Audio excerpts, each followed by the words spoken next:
in the late 80s and early 90s, as the emphasis switches firmly towards strong, athletic and above all physical players. Photographs of Jones and Newcastle United's emerging superstar Paul Gascoigne provided graphic evidence of Vinnie's intimidating style, illustrating that there are more ways than one of coming to grips with talented opponents. I think seeing when in non-league and that you could definitely get away with it, but now you know all of a sudden you're in the limelight and everything. That instant was where we had a free kick on our halfway line and he was just marking me tight and there was just a little bit of bantering going on between us. I mean, if the truth's known, he was giggling until I went to stand back and then I trod on his toe and it shows up on one of the pictures and I think that's the only bit of pain he got from it. But Vinnie Jones's career has been littered with moments of madness that have launched his name into the newspaper headlines with great regularity. This incident, a late challenge on Everton's Graham Sharp at Goodison Park, followed by an unnecessary clash with Kevin Ratcliffe, led to one of a series of dismissals.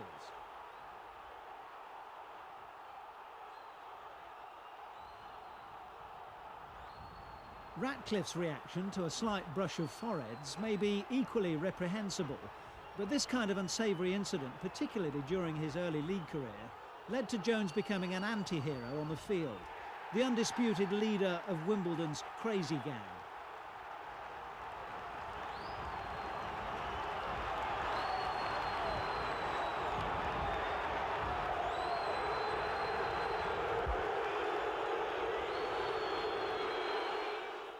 I mean, obviously in football there are things that go on which the spectators don't see and the referee doesn't see.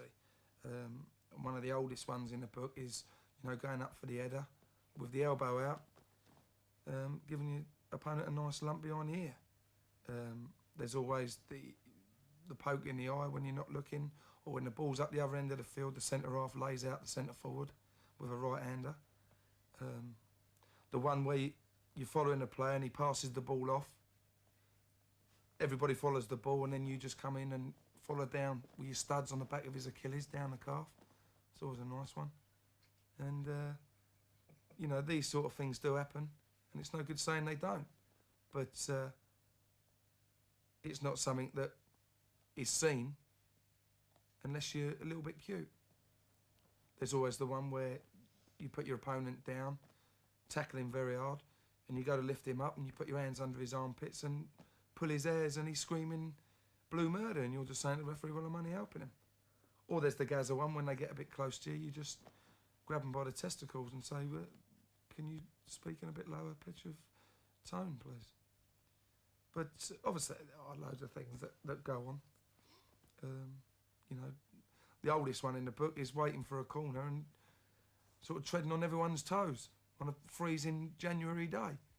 Yes, charming. He clearly belongs to the Academy of Intimidation, our Vinnie, and the Plough Lane Crazy Gang confounded pundits for years with their ability to cause upsets wherever they went, turning over the biggest clubs in the land with no respect for surroundings or reputations.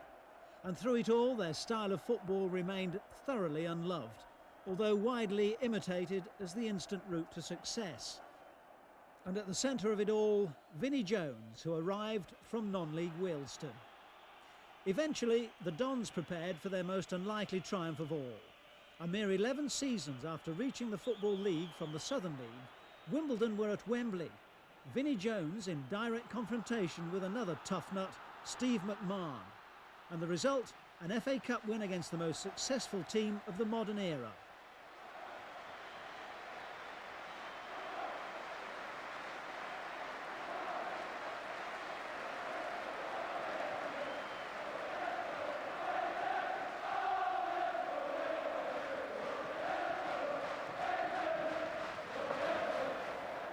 Not the sort of bloke you want to face in a drop ball situation, that's for sure.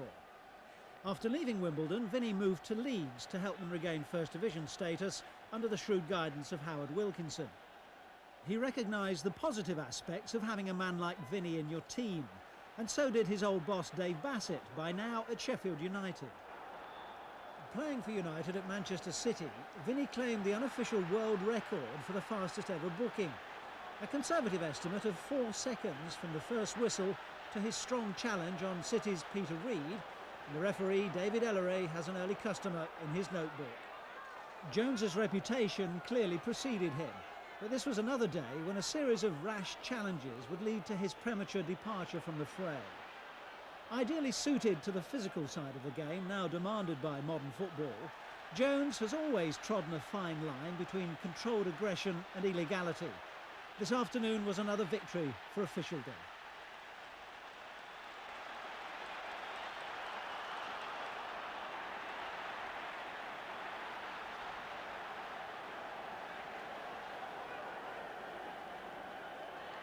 In April 1991, as the Gunners chased their second championship in 3 years, Arsenal's Anders Limpar was another to feel the full force of Vinnie Jones' commitment to the game. And once again, a combination of misdemeanours earned him a few more points on the disciplinary league table. The second challenge was more vigorous than malicious, perhaps. Vinnie blamed the Arsenal boss, George Graham, for his booking, but in truth, he could have few complaints.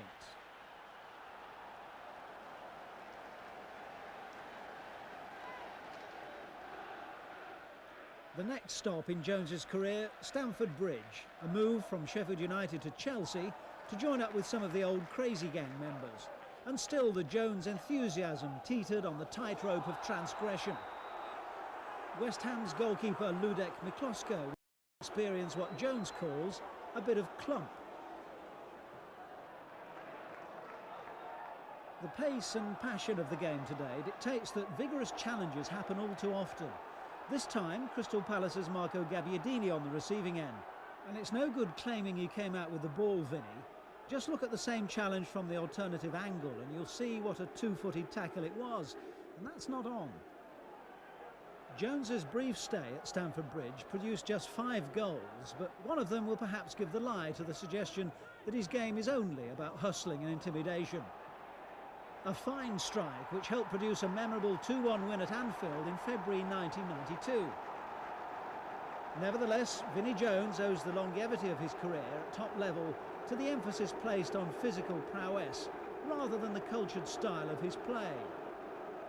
A tough character who always attracts attention, and as his career turns full circle back to the bosom of his first league club, Wimbledon, one suspects that his greatest triumph will always be that fairy tale day at Wembley in May 1988. Another day the Crazy Gang took on the Kop and won.